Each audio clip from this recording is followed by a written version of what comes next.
guys, and welcome back to my channel.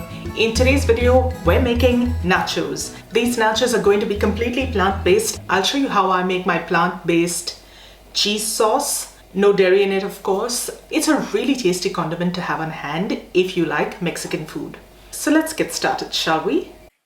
The base of our vegan cheese sauce is going to be 1 carrot and 1 potato. All I'm doing here is trimming the edges and cutting these down into smaller pieces so that they can cook off quickly. I'm using a medium-sized potato here. It's been peeled and I'm going to cut them into like-sized pieces. Pop them into a little vessel. Pour some hot water from a recently boiled kettle. This speeds up the process and helps them cook off quicker. Add a little salt to season it up. And we're going to bring this to a boil and let it cook till the potatoes and the carrot are nice, soft and tender. You want them soft enough to mash. While the veggies are cooking, we're going to move on and make the rest of our elements. I'm moving on to making my quick and easy blender version of a salsa. For this, I'm going to roughly chop up 1 tomato and pop this into my blender. Similarly, I'm going to chop up half a small red onion. I'm just going to take out that little portion where the root would be and roughly chop it up before I add it in. Now for the spice, I'm just using a little red bird's eye chili. I'm going in with about half. You can use as much or as little as you'd like. You can also use some jalapeno pepper if you've got access to that. That is traditionally what's used here, but I don't have access to that at the moment, so I'm just using a regular bird's eye chili. And I've also put in a small clove of garlic. Next, I'm going to add in a little bit of fresh coriander. Both the leaves and the stalks work beautifully. And again, I'm going to give this a rough chop before adding it to the blender jar. You really can't have a good salsa without coriander. We're going to season this up with a little salt and some lime juice. Now remember, all of these elements are super versatile, so you can tweak these quantities to suit your liking. And now all that I'm going to do is pop the lid on and I'm just going to give it a couple of pulses till everything's broken down into a fine chop and has a slightly saucy consistency. You're not looking for a smooth puree, you want a little bit of chunkiness to your salsa. And you're going to end up with something that looks like this. Don't worry about that color at the moment. Some amount of air bubbles have formed while we were pulsing that salsa together, but once this stands for a little while, you will see the salsa turns a little more red than it is at the moment. That being said, this is the most flavorful salsa you are going to get your hands on. So don't go by what it looks like at the moment. Whip up a batch and you'll see exactly what I'm talking about. At this point, you can check and adjust your seasoning as required. I'm happy with the salt and the lime in the salsa. I'm just going to get this out into a little bowl. Don't forget to keep an eye on your vegetables.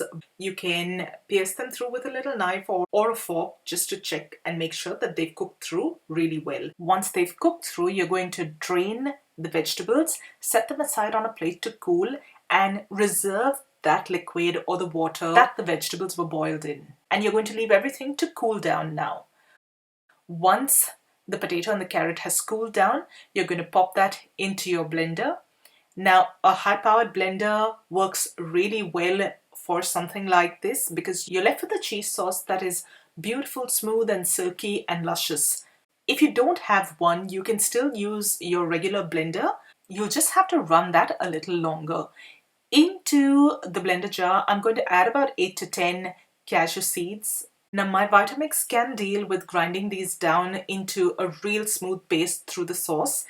If you don't have a high-powered blender, I would recommend bringing those cashew seeds to a boil with the potato and the carrot as well to soften it down a little bit. Now I'm going to add in a little bit of that cooking broth. I'm starting off with about half a cup or so. I'm going to season that with a little salt. I'm using some jarred sliced jalapenos, and into the sauce I'm going to use some of the pickling juices, about a couple of tablespoons. Now to this I'm going to add a tablespoon of that salsa that we'd made earlier. Like you can see, there is a little more color to that salsa as it has had time to sit. To the blender jar, I'm also going to add a little bit of smoked paprika. I'd say about a third of a teaspoon. Now, all of these seasonings and spices, feel free to adjust these to suit your preferences. These quantities are just a guide. Ultimately, you need to end up with something that you're going to enjoy.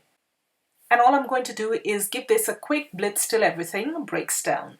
Once that sauce starts to look like it's coming together, it's a good idea to check for seasoning and adjust this as required.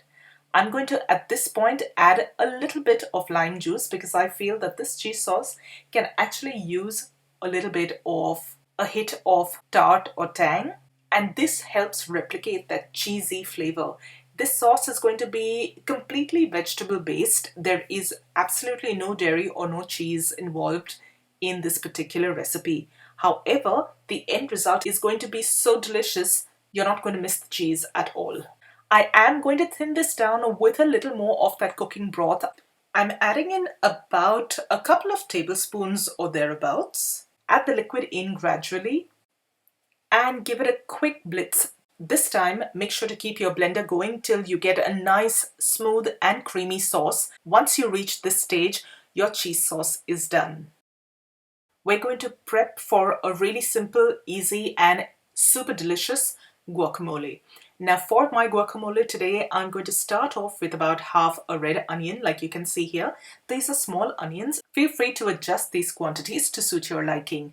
I'm also going to use a really small amount of chili here. I don't want anything too spicy, so I'm just going to go in with, like you can see, a tiny bit of chili. Very often I make my guacamole even without the chili, so it adds a cool sort of respite to the spice going on in the salsa. If you're not too keen on the heat, you can leave out the chili completely.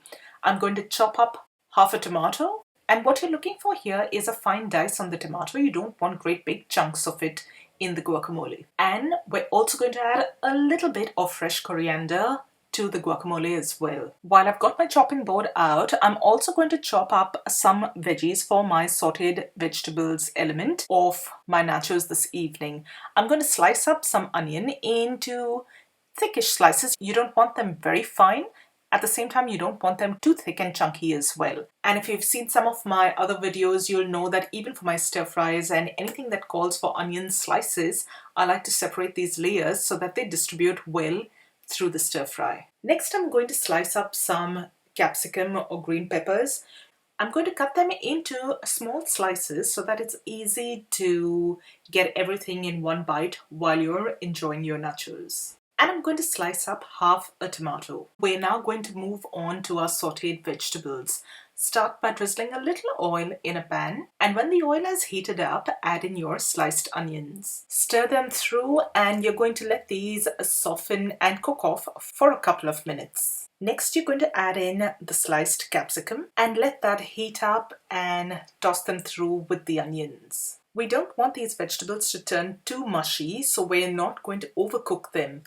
After the onions and the capsicum have had a little time in the pan, season to taste with a little salt and a touch of smoked paprika. I'm also going to go in with a little bit of garlic powder, anywhere between a quarter and half a teaspoon. You can add this to taste. And some cumin powder. Not too much. This is about quarter of a teaspoon or so. Add about a third of a teaspoon of oregano. Stir everything through those vegetables to help them distribute evenly, and then add in your sliced tomatoes. Now I've just used about half a tomato here. You can add a whole tomato if you'd like to. To prevent the spices from burning, I'm going to deglaze the pan with a tablespoon or so of water. This will prevent the spices from burning and help the veggies cook through and steam through as well.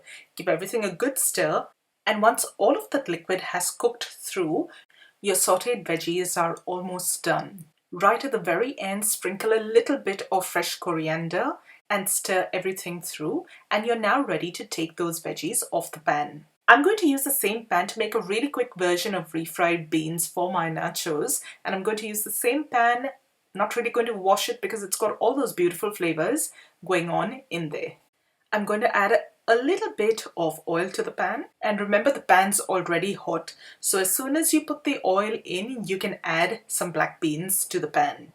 I've used somewhere between, I'd say, about 3/4 of a cup to a cup's worth of black beans.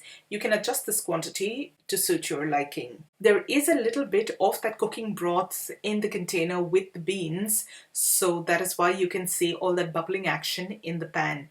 If you're using beans straight from a can and they're completely dry, add a tiny splash of water, I'd say about a spoonful or so, just to help the beans heat through. Give the beans a good stir, and we're going to start seasoning them up.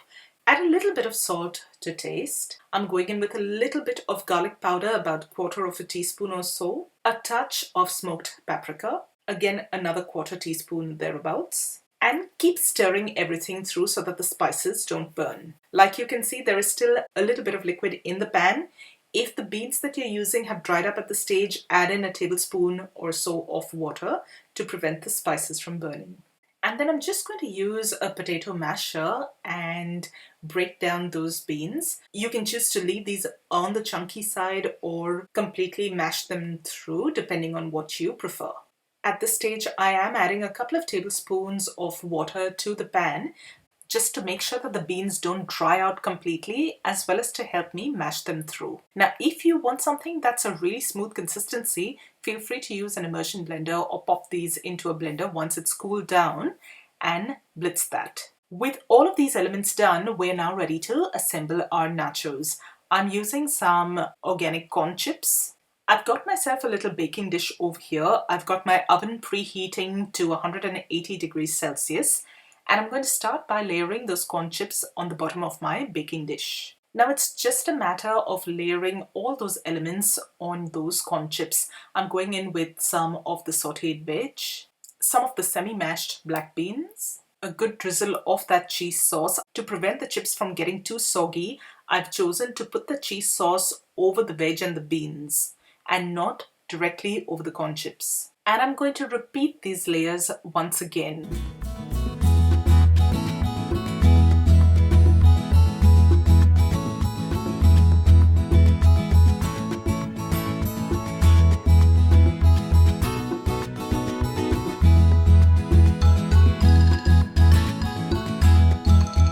Pop this dish into a hot oven for about 5 minutes or just till everything warms through. Your cheese sauce is already nice and melty, so it's just a matter of heating things up a little. And while those nachos are warming through, I'm going to quickly put together that guacamole.